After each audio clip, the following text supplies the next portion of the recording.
Now, do you want to, while we review this, I've got the. you want to do the write up? Yeah. Okay, I'll do the pouring and the tasting to start. And we've done an Elijah Craig before, because when I was looking at this history, Yeah, it's all like, oh, I've said these things before. yeah, we have just which the one? Just the regular? Yeah, yep. Mm-hmm. It's been a while though. It has been. I think that was like we did that within the first year. At some point, we need to start trying ones we've tried before again. Yeah. Now that we have a different whiskey palette than we did back then. Very different. And we have a lot more, like, we have newer listeners, and they probably want to know about those OG whiskeys we did. Yeah, and now we got, we're doing it live now. We didn't start live, and we have a just whiskey section on our YouTube. So for those whiskey lovers, they can just go check that out. And yeah, I think it'd be we good did to some recycle some really, of these old not ones. that we're doing bad whiskeys now, but we had some very good whiskeys that we did within our first year. Yeah, back agree. in the Back in the day. For the whiskey lovers, stay tuned, because we got something in the works with another distillery, a distiller interview that we're really excited about. Those are always a lot of fun. Hearing the different backgrounds and what they do differently, things like that. And so I'm not gonna spoiler alert it or anything, but it's in a nothing's set in region stone. that I like. Like I'm to the point in my palate where I like regions, Right, whiskey from certain regions, and this is a region that you do like. I know. Yes. Serial asking, is it almost dank month yet? So the dank and dry is a lot of people do dry January. I guess they party too hard on New Year's Eve. They do dry January. We won't do dry January, but we can revisit the dank and dry old fashioned from Whistle Pig. That Yeah. That the Kramer sent us. Yeah. All right. So, like I said earlier, we're drinking Elijah Craig toasted whiskey today. And before we talk about this whiskey specifically, we're going to go into dive into Elijah Craig a little bit. And if you were with us back when we just tried their would have just been their bourbon. Yeah, just their then you've heard this before. Maybe, but yeah. But Elijah Craig is made at the Heaven Hill Distillery, which we have talked about them multiple times as well, because they have a pretty big lineup of whiskeys that they distill. Yes. And Elijah Craig is named for Reverend Elijah Craig. He was a Baptist preacher, an educator, and an entrepreneur. He was the first person to build paper and wool mills in Georgetown, Kentucky. And, he was also a distiller and an innovator. And a critical component of the history of Elijah Craig is the contributions to bourbon that was made by slaves. Elijah Craig had slaves and relied on them to run his distilling operations. So the Elijah Craig brand and Heaven Hill Distillery focus on uncovering the identities and the roles of those laborers and how they contributed to the birth of the bourbon industry and the legacy that was left behind for their families. And I feel like we see this in a lot of and I shouldn't say a lot, but in many of the Kentucky bourbons. Yeah, I mean, it always reminds me also of Uncle Nearest. Yes. And how Nearest Green taught Jack Daniels how to make whiskey. And that's a forgotten part of history. It is a forgotten coming back. Part. Yes. That is exactly where I was thinking. Yeah. I was thinking of Uncle Nearest. They were our very first distiller. No, second or third. Oh, was it second? Maybe it was second. Dylan Carney. Was it Savage and Cook? I wanted to say Savage and Cook, but not to derail us here. But then I thought, no, because I thought we interviewed her. No, he was our first Then we did her really closely after. Yeah, the week after. He was the same. We interviewed him the same day we talked with Sam Macho. I know. It was back to back interviews. Yeah. It was a lot. Which was great because it was fun. Talking with somebody like Sam Macho, you get your nerves out of the way. And so then when you're talking about distillers, you're like, oh my gosh, I just talked to this former professional athlete that I used to watch play on the field, and you don't get as nervous, even though the distillers are really cool as well. Yes. That's not taking away anything from the distillers. It relaxed me anyways a lot. I would agree with that. Yeah. Okay. So back to Elijah Craig and how Heaven Heaven Hill Distillery, like focusing on uncovering those identities and roles.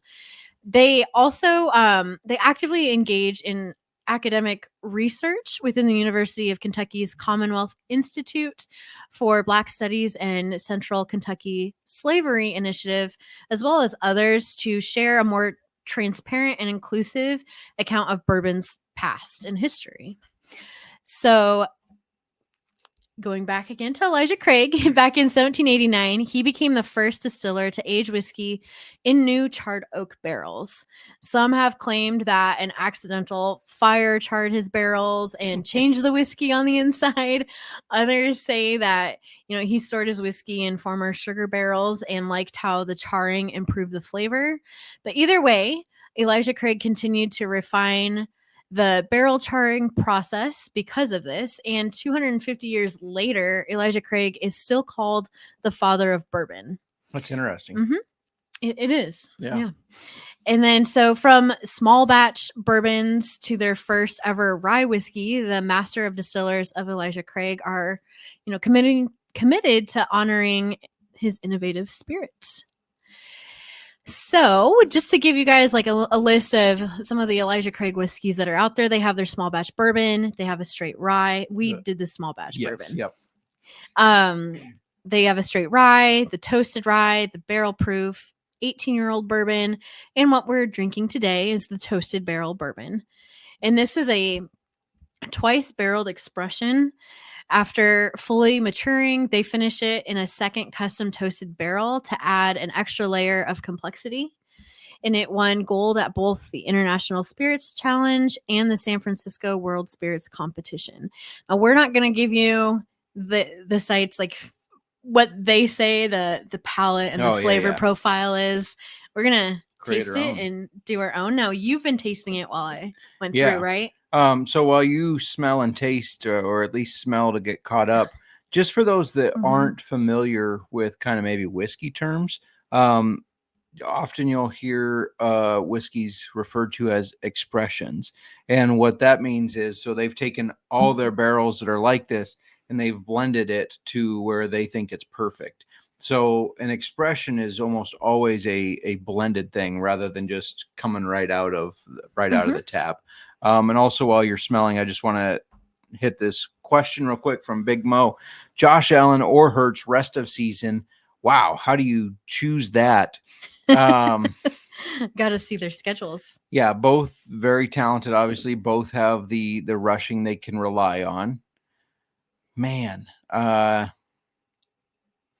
want to say Josh Allen because I feel like Saquon is doing so well. He's taking some away from Hertz. And Josh Allen, I think Josh Allen has a case to be the MVP. I think Josh Allen is doing a lot with not as much help as some of the other guys that are being considered MVP. But that's just kind of my opinion. Thoughts? You're going to persuade me, but I was leaning. My gut was saying Hertz. I do think the Eagles have a very favorable rest of season schedule. Okay.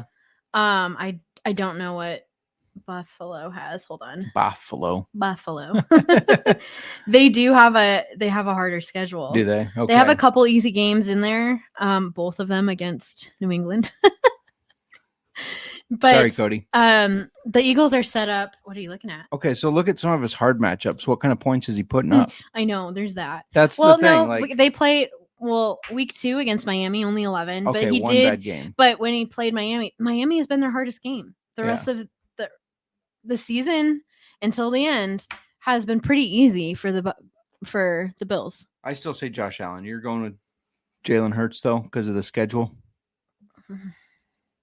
If Saquon Barkley's running at 255 yards a game, which he's not going to repeat, but even if he is, Hurts still put up a good game. Yeah, I know. He still had 2 passing touchdowns, I think it was. This is being slow. I'm sorry, it's being slow. You keep clicking it like go faster. I don't have patience. What did he put up last week? 17 points? Is that what that says? Mm-hmm. And what the week before that? 18? Yeah, but then But coming off of going all the way back to week 6, 29.86, 28.76, 41.14, 33.9, 33.68. Is this in our league? I might be looking at a quarterback favorable league. Big Mo, I'm going Josh Allen. I think he's your MVP this year. It's him or Saquon, not Jalen Hurts. But you have like Jalen, a bias against Hurts though too. I don't have a bias against him, which makes me want to argue for him. I thought they were going to regress some this year. I thought Hurts was going to regress because of Saquon. What's he QB? What 2? So I was wrong there. But Allen isn't Lamar QB1? Yeah, Lamar is. I think Allen's 3 or 4. I still say Josh Allen. I think he's playing lights out. I think he's the MVP of this league, and I think he's going to put up fantasy points. I think they're going to ride or die, fight it out. Hurts, I think I could see them running the ball more, giving it to Saquon, giving it to Kenneth Gainwell, who got some touches. I don't know. But you like his rest of season. That's okay. I do. We can differ. And Big Mo, look at that easy schedule. They do have one hard game against Pittsburgh. Yeah. Big Mo, you can decide which one of us to go with, but that's just. I'm going Hurts. You're going Hurts. All right. I'm going Josh Allen. Sorry to give you different We can't agree on this one. I love Josh Allen. I'm not discrediting anything about him, but I think I would go with Hurts. All right. There you have it. I got Josh Allen. She's got Jalen Hurts. What did you smell from the whiskey? Something sweet. Yeah. Definitely brown sugar. I was just about to say it's a brown sugar. It's not caramel. It's not butterscotch. It's a brown sugar. Yeah. Now I sugar get and molasses. I get oak and a tiny bit of smokiness as well. Smoked oak. But I for sure get brown sugar. Mm-hmm. I was gonna say something before we got that question, and I thought it was about the whiskey, and I don't know. I'm sorry, I distracted you. You did. All right, so I already have my taste profile. Oh, I haven't even tried it. Yeah, I know. That's I'm trying to hint to you to get with it over there. Stop thinking about Jalen Hurts over Josh Allen and start thinking about your whiskey. When I was smelling it, I was thinking of the fact we talked about, I think it was just this week. There's these things that you put little patches on your nose. That's what I was actually going to say. Oh, okay. You're in my mind. Get out of it. It happens a lot. No, I was thinking when I was smelling it. That's shut up. When I was smelling this, I was thinking of those things. So I think they're made for people who snore, where you put these things on each side of your nose and then you have this magnetic strip and it like pulls your nostrils out. But I was looking at... It's not just for snoring. It's to breathe better at night, but go on. Whichever. Yeah. However you want. It increases your inhalation. Yes.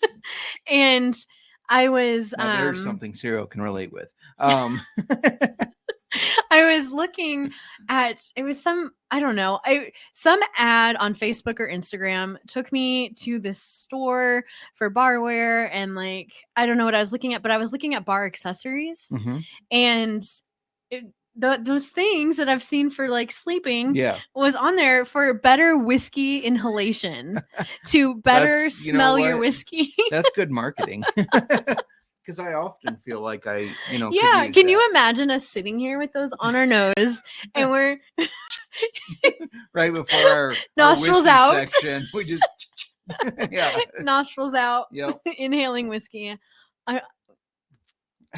Just wait, people. There's a very well followed person on Instagram. Probably has YouTube as well. I'm not going to say who it is or give any hints at that, but.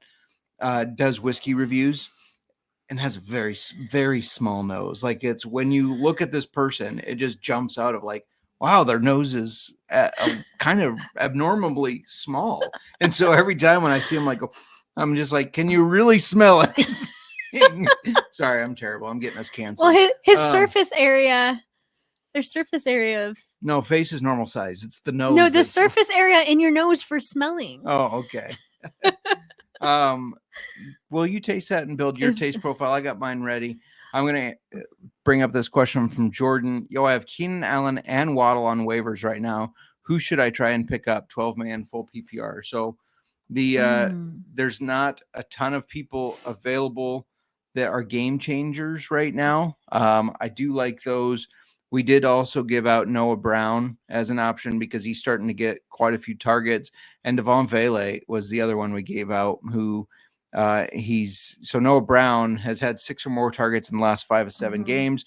Devon Vele just came off of a 9 target, 6 catch, 80 yards. And I think that offense is humming. So those are 2 guys that are also good options. Okay, but let's answer. Oh, you're answering between the. Yeah. I thought you were asking in addition to those. I was for crying out loud. I'm so sorry. I understood the question. My bad. My bad. I was like, where are you going with this? And then you didn't go anywhere. I thought you were saying like I have claims for Keenan Allen. No, he has. Should I look out? For some reason, they're out on his waivers. I would say Jalen Waddle. I was looking at. I think I might agree with that one. Yeah. But I was looking at Keenan Allen because he did have a great game last week. He did have a great game, and the Bears offense seems to be getting it together. Yeah. Like just booting Shane Waldron and putting and watching Caleb Williams throw and just just been, I guess yesterday was really exciting for us, even though we lost. But I do think that he has more opportunity on this offense now that we're getting our shit together. Yeah. Too late in the season. I think Jalen Waddle is the answer. They have just a higher powered offense. Now ours is coming together, ours being the Bears, coming together, but I just feel like Tua and Waddle are on a better page. He's also coming off of a really big game. Yeah, he's had some inconsistencies, but they're both pretty similar in that aspect of what the last 3 weeks or 4 weeks looks like for each of them. Mm-hmm. I like Keenan Allen. We're Bears fans, but I do think that offense 90% of the time is going to start with DJ Moore and then Rome Odunze and then Keenan Allen. Waddle has some really tough matchups coming up though. And but then you look at that, and then the top defenders on that team will focus on Tyreek. They're going to focus on Tyreek. So Jalen Waddle So it could open him up. Yeah. I guess from that perspective. And just a quick nugget about the Bears since we're on it. Yeah, quick nugget. DJ Moore from week 6 to week 10 with Shane Waldron. Okay. 13 receptions, 104 yards, 0 touchdowns. The last 2 games under Thomas Brown, 14 receptions, 168 receiving yards, and a touchdown. His production is crazy, and I think you're going to continue to see him be the focal point of the offense. Well, Keenan Allen just happened to... Yeah, but when he is the focal point of the offense, defenses are going to try to cover him more. You can't cover DJ Moore, though. We saw that last year when Justin Fields was throwing to him, and had no other options. I like it. I'm just... putting everything out there for people that you got to consider it. Yeah. You got to consider that the Bears offense is looking better. I think we do both agree Jalen Waddle though. Yes. Yeah. Okay. Think about Devon Vele too. I think Devon Vele is a future star. You would take him over Keenan Allen and Jalen Waddle? No, but I'm saying put him in as a backup waiver in case you don't get backup those. Waiver maybe. Yeah. But you can't say you take him over either of those options, which is when you were first answering that question, I was like, what are you doing? Yeah, I know. I don't know if it's a fab bidding or waiver wire order, but I think I would go Waddle and then Keenan Allen and then Devon Vele. So he's got Lamar, Henry, Kamara, AJ Brown, and Higgins for playoffs, has Will Dissly and Kincaid for tight end. Flex is always going to be a toss-up between Jameson Williams, Tracy Jr., Adam Thielen, MVS, and Chubb. So definitely a solid team there. Assuming, so who you dropping for your waiver? I'm just curious. I'm assuming it's MVS maybe, but just curious who you're dropping there. Like your team though. Definitely good. Would you tell me what you taste? Because I already have mine. Sorry. Have you tasted it yet? I did taste it, and then I forgot what I tasted. I forgot. So on our nose, we got brown sugar. And Rico Dowdle as well. Yeah, it's hard to trust the Cowboys. Anyways. So definitely brown sugar hits you right away on the nose. Agreed. It's not.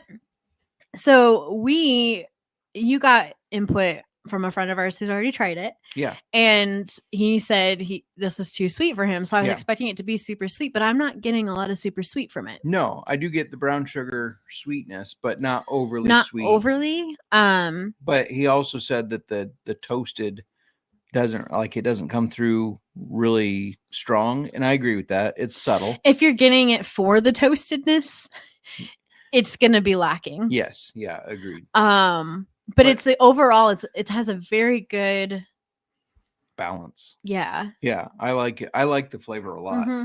Flavor is what I was going to say, but balance works too. A balance of flavor. Yeah, no, I like this a lot. I thought it was really good in the old fashioned. I think it's really good straight. I think I prefer it straight just because I think it has a lot of character to it. Yeah, I'm starting to prefer most whiskeys just neat. Yeah.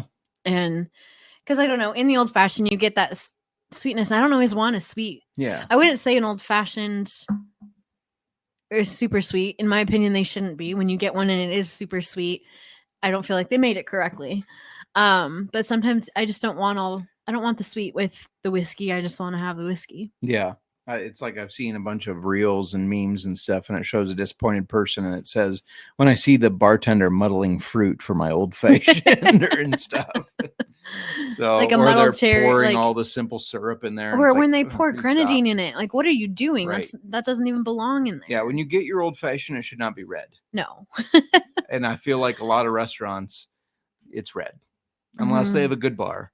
But your chain restaurants, like, I don't want to throw any under the bus, I guess, but what comes to mind is Applebee's. You go there, you order an old fashioned, and it's red, and you're like, have you ordered an old fashioned from Applebee's? Yes. When was the last time you were at Applebee's? Well, it's been a long time. Okay. Don't get me wrong. But it's like those types of restaurants you go to and you get it and you go, what the fuck is this? Because this is not an old fashioned. I can think of when we were. I will come behind the bar and make it. I feel like they're a chain. They're an Italian chain. Not Olive Garden. I don't remember the last time I ate at Olive Garden. But we went to an Italian restaurant recently, and recently as in within the last year. And we ordered old fashions, and they might as well have just been sugar on the rocks. Yeah. Sugar on the rocks. Disgusting. It was like off. It was off-putting. Yeah. So anyway. Yeah. Overall, I like this whiskey. I do too. It's bourbon. Too. Yeah, it is good. I like it as well. When I tend to prefer ryes over bourbons, like this is a bourbon I like. I like it. Yeah. It has, because it's complex. It is. The reason why I tend to lean more rye versus bourbon is because ryes are complex and bourbon often, not to say that all bourbons are the same, but sometimes I feel like bourbons are lacking. Yeah. Yeah. It can depending. For sure. They can be. They can be, not all.